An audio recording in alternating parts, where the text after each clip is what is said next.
everyone. First of all, could you please confirm that you can hear my voice, see the screen?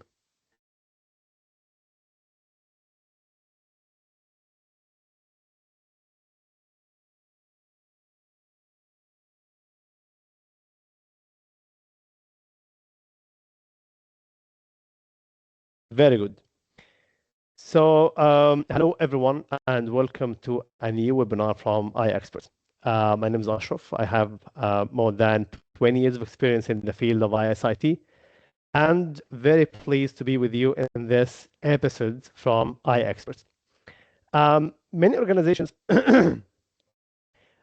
they have that confusion between the privacy and data security. They think that once data is secured, this is all about privacy. This is important and it's part of the privacy, but it's not everything. So in this webinar, we will have an overview about the key differences between the data privacy and data security, and also to make it clear that data security is part of the privacy, but not everything. When we look at the data security, so our main goal and the focus is on the preservation of the CIA, confidentiality, integrity, and availability. This is our main focus. Okay, so we focus on the organization, how to secure the organizational data. Okay, so this is our focus. So we focus on the confidentiality of the information, how to keep our sensitive information secured, and how to ensure that no unauthorized access to our sensitive information. The integrity, to ensure that no unauthorized changes can take place, whether data is at rest, in transit, or being processed. Availability, so we focus on, we preserve the availability of the organizational data. Availability is we ensure that data is available wherever it is stored, whenever it is needed, and in the format and in the way we need it. Okay, so the data security is our focus is on the organizational data. Our focus is on the preservation of the CIA. When we look at the privacy, so privacy is not just security. Okay, in the privacy, so our focus is on the preservation of the right of the privacy. Okay, so as you know, the data privacy is one of the human rights, and the focus here is on the how to preserve this human right. Okay, so in data privacy, our focus is on the ensuring that the data subjects, who are the owners of the data, they provide the information only okay, the data that they control. Or if I can say, in other words, that the owners of the data subjects, they control their own data, or they have full control over their own data. Okay, so that for the organizations to ensure this right is preserved. So the focus is on the that ensuring that the data that we collect from people, okay, the private data, so it is based on based only on lawful basis. Okay, so we collect only the information that we are allowed to to collect. And when we talk about the lawful basis, so lawful basis, there are some lawful basis that we organization can can collect the private data based on. So firstly, if it is for common interest. Common interest is, for example, the government is collecting private information on citizens. So this is for the common interest. If there is a contract, the contract between the data controller, the one that collects the data, and the subject, the owner of the data. Okay, there is a contract between them, and based on this contract, we collect private data. Or if there is no contract or there is no common interest, there is what's called consent. Okay, consent, it means that the data subjects, the owners of the data, they are willing to provide us with their data. What is very important is we collect such data based on a purpose. Okay, this purpose, even if they are willing to provide us with their data, there is a purpose of such collection. Okay, so that purpose of the collection is we ensure that the data is used only for that purpose. Okay, so for example, we cannot collect information for a specific purpose. For example, that we collect the information for example, for providing the subject with a better experience. And then we use such information in marketing or in sales, or we process their data in a way that it is not aligned with the purpose. Okay, so as you can see, in the privacy, the focus is different. It is not just securing the data, but it is securing, or if I can say, preserving the human rights of the of the privacy. Okay, so in other words, we can say that when organizations focus only on the security, they, for example, they can secure the data. They can provide, for example, they can apply encryption. They can apply, for example, masking. They can apply, access control. They can apply security controls. Okay, which is, by the way, important as part of the, the preservation of the rights. But this is not, enough. Looking at only this aspect, we might be collecting, for example, private information that we are not allowed. We are not, allowed to obtain in the first place. So even with the encryption, even with the applying the controls, we are not, allowed to, we are not allowed to do this in the first place. So it means that it is, we're not compliant, because this is, it is, we are not allowed to, we are not allowed to obtain such information. So even with the, with applying security controls, this is not enough, although it is part of it. But the most important thing is, the focus is on the, on the rights of the subject, which security is part of, by the way. Okay, so where the, the gaps take place. Okay, so when the, when the organizations fail in the trap of focusing only on the security, not on the, not on the preserving the rights of, of people. Firstly, organizations can be, security centric, focusing only on the security and ignoring, for example, the mapping of the private data.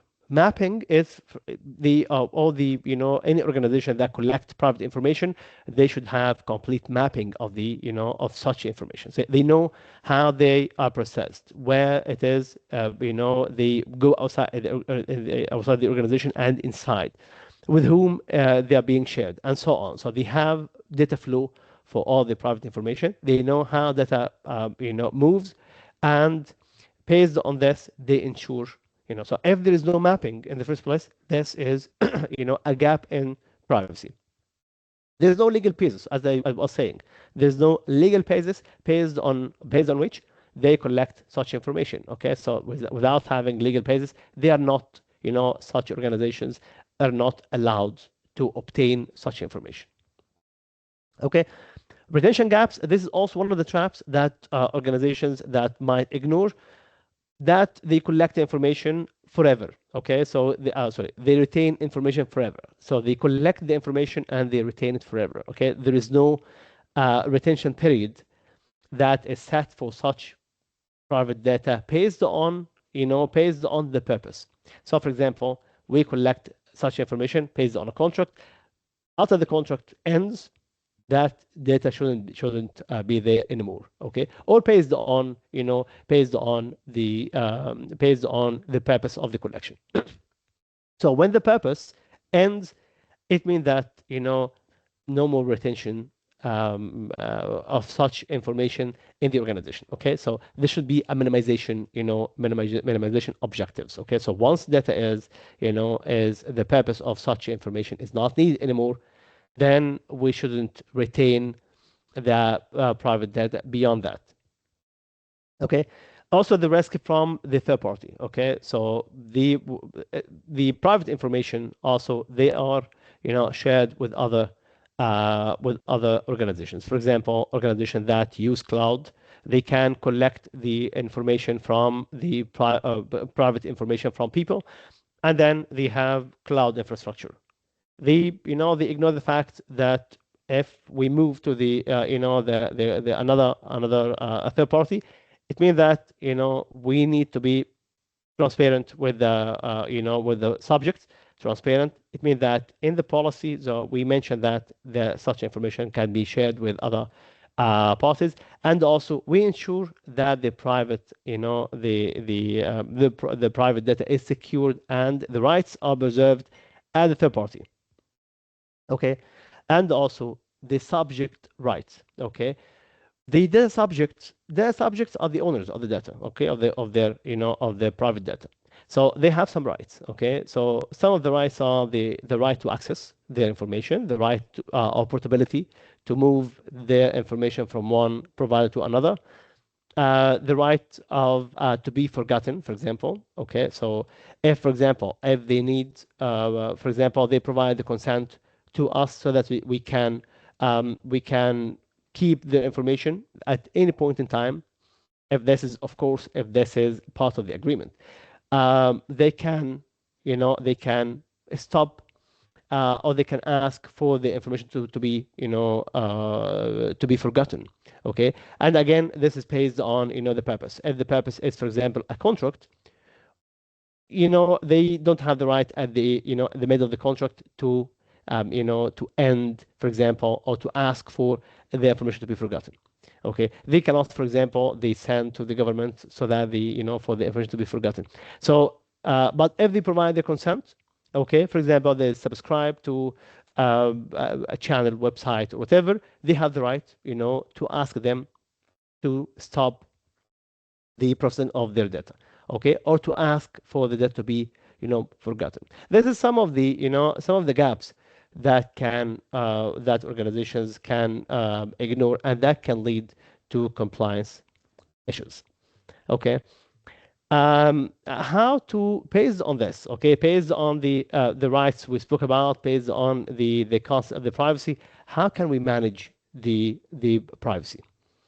We have here some of the, of the ways that based on, based on the privacy laws and privacy regulations and the privacy standards. There are some of the ways, for managing the privacy. One of them is the DPIA, Data Privacy Impact Assessment. Okay, so Data Privacy Impact Assessment. So this is one of the important tools that we should apply on the privacy. If, for example, we are having a new project, this project will include private information. Okay, so we apply data privacy impact assessment so that we can analyze what is the impact of, of collecting such information on the business. That can apply on the, for example, changing our business model, having a new business model, new project, and so on.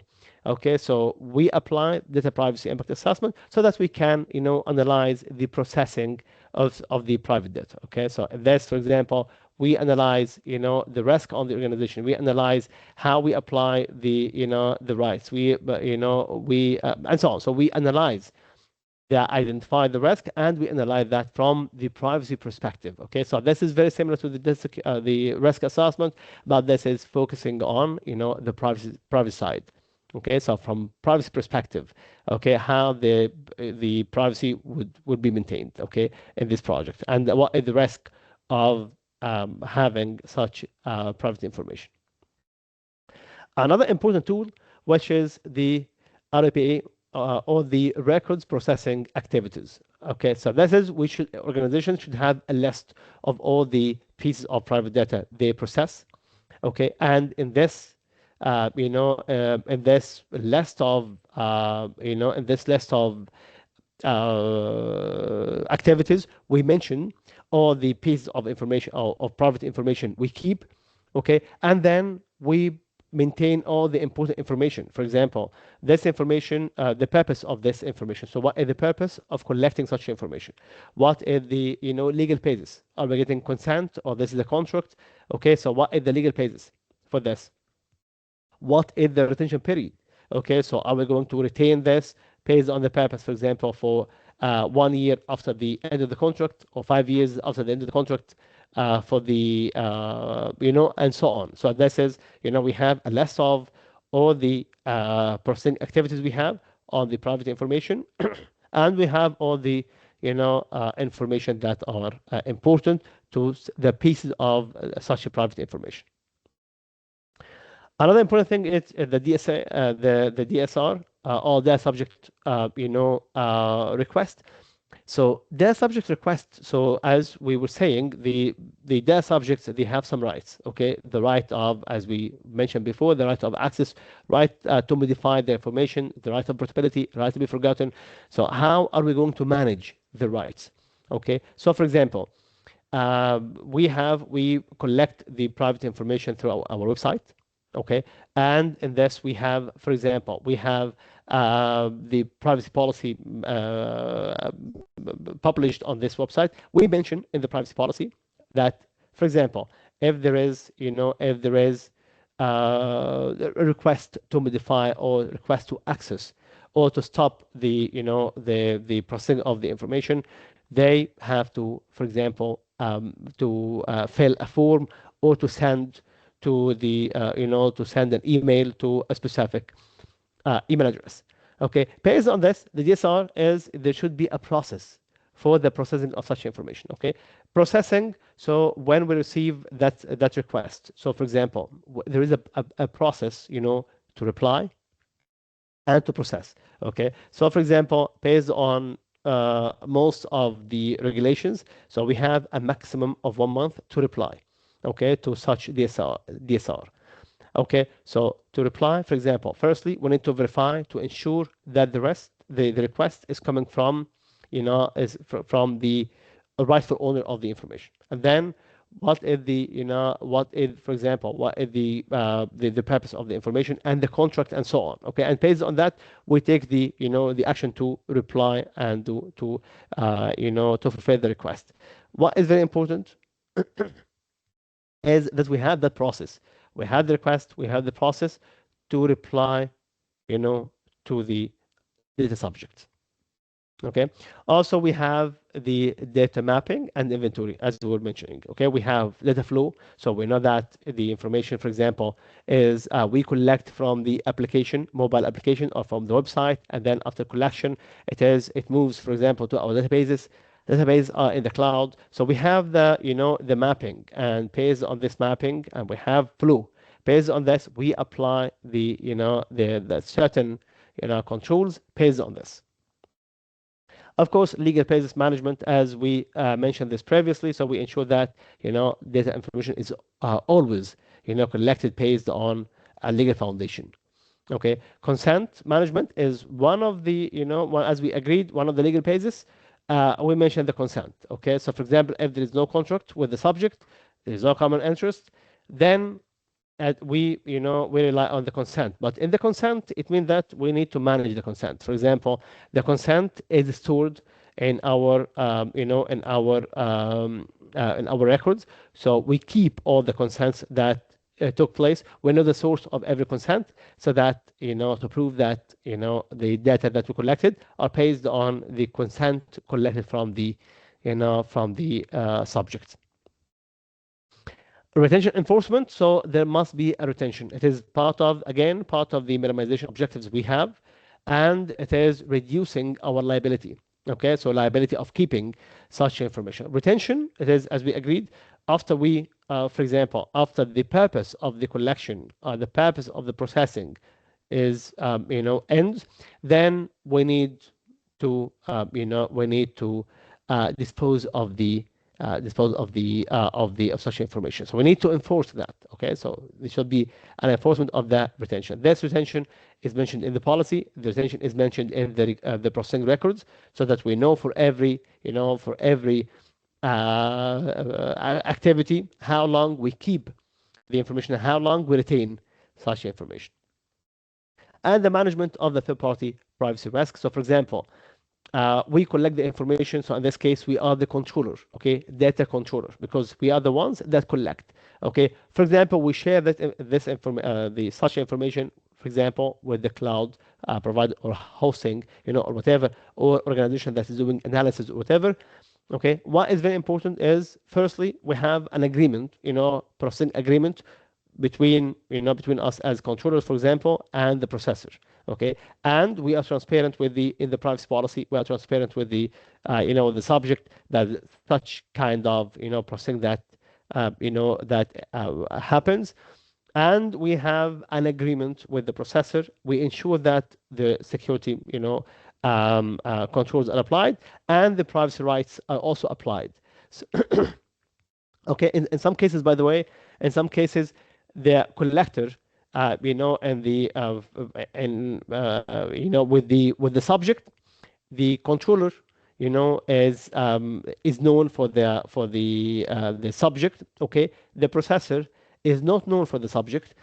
However, the system itself is stored by the processor. So in this case, part of the part of the rights we are talking about will be applied, will be conducted by the processor. Okay, so we need to ensure also that with the third party. Okay, so we need to ensure that all the rights and the security controls are part of the of the agreements we have with them, and to ensure that this is enforced on the supplier, and in addition to the due diligence that we should do in the beginning before we engage a third party.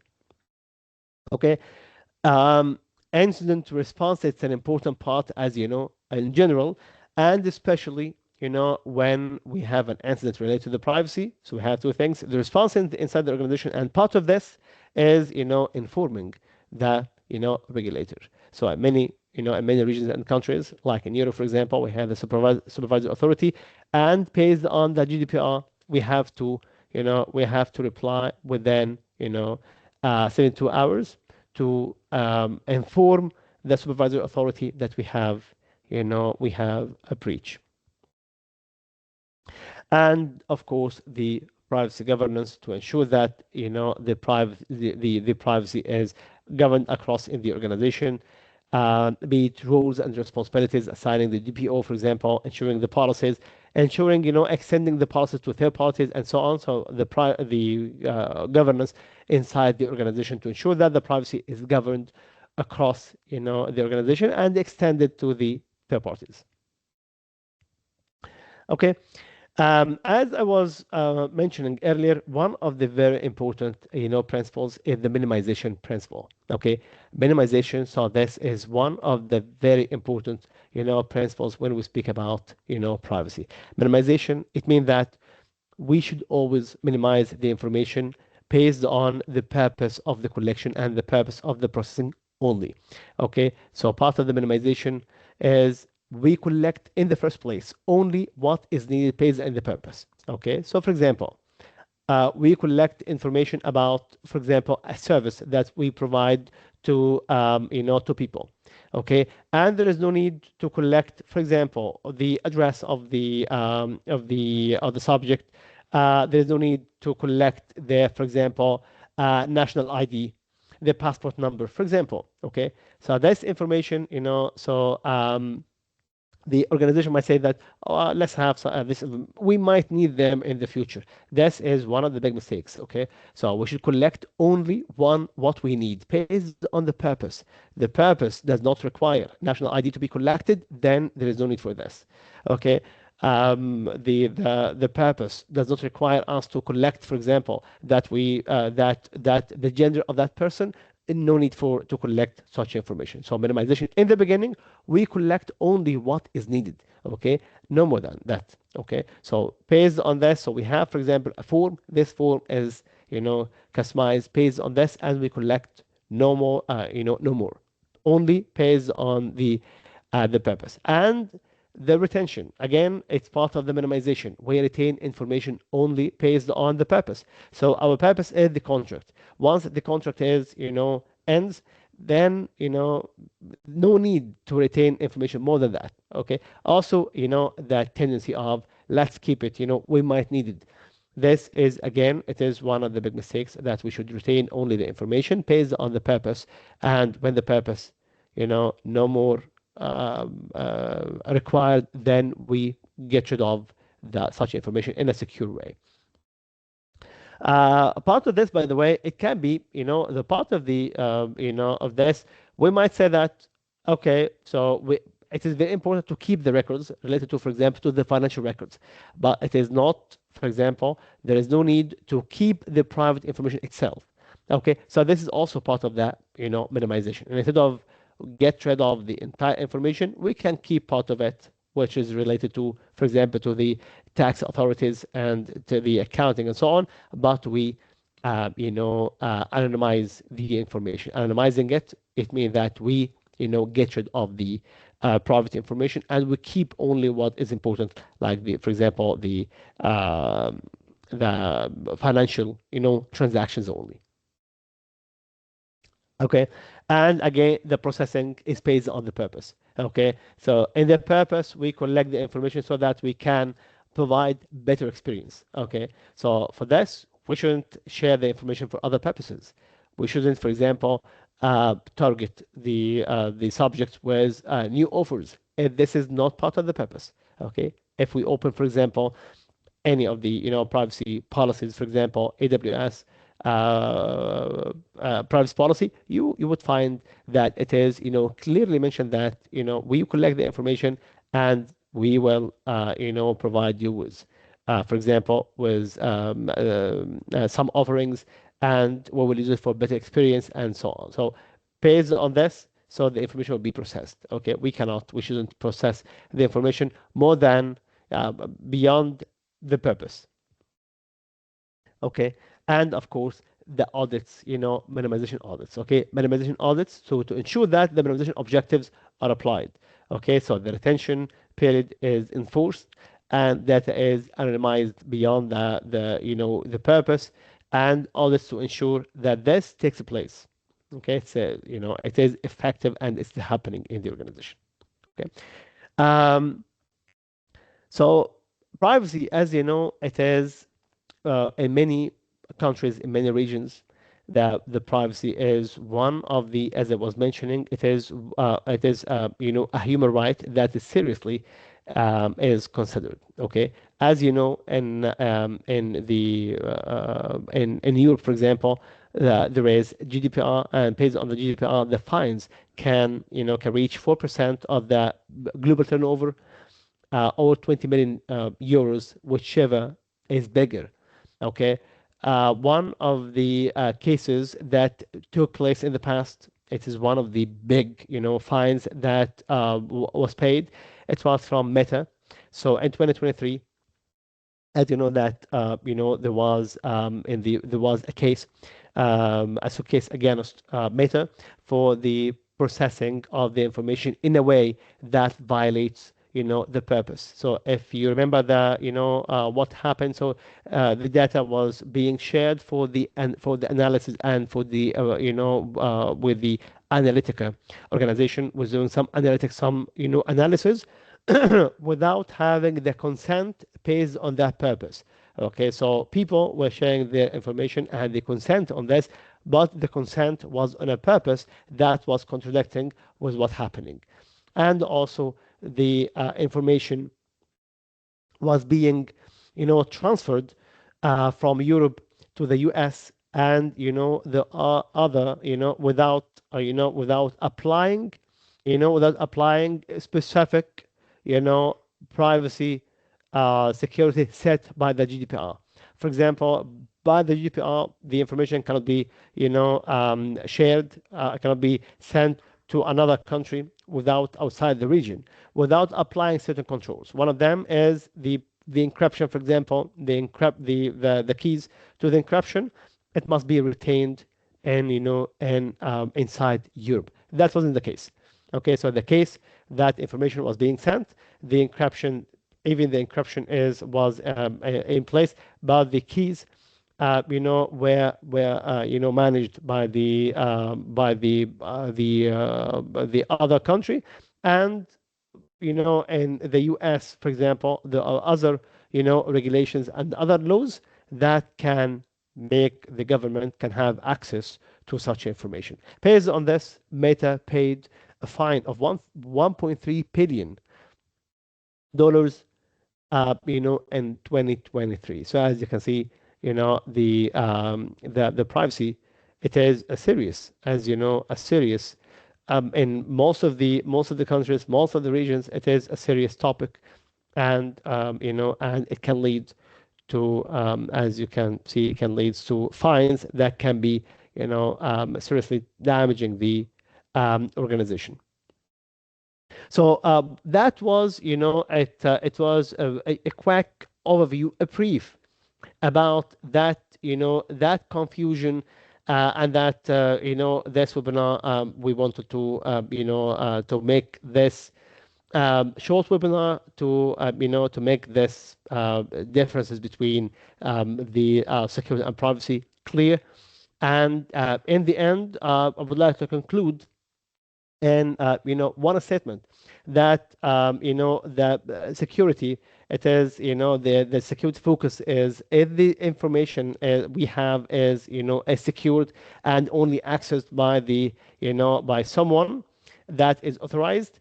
Okay, but the privacy, should we have access to such information and keep it in the first place? Okay, so the focus is, completely different. Focus of the privacy is on the human rights and preserving the human rights. Focus of the security is on securing the organizational data. Okay, so that was a brief about this, confusion. I hope that this was clear. It was beneficial to you.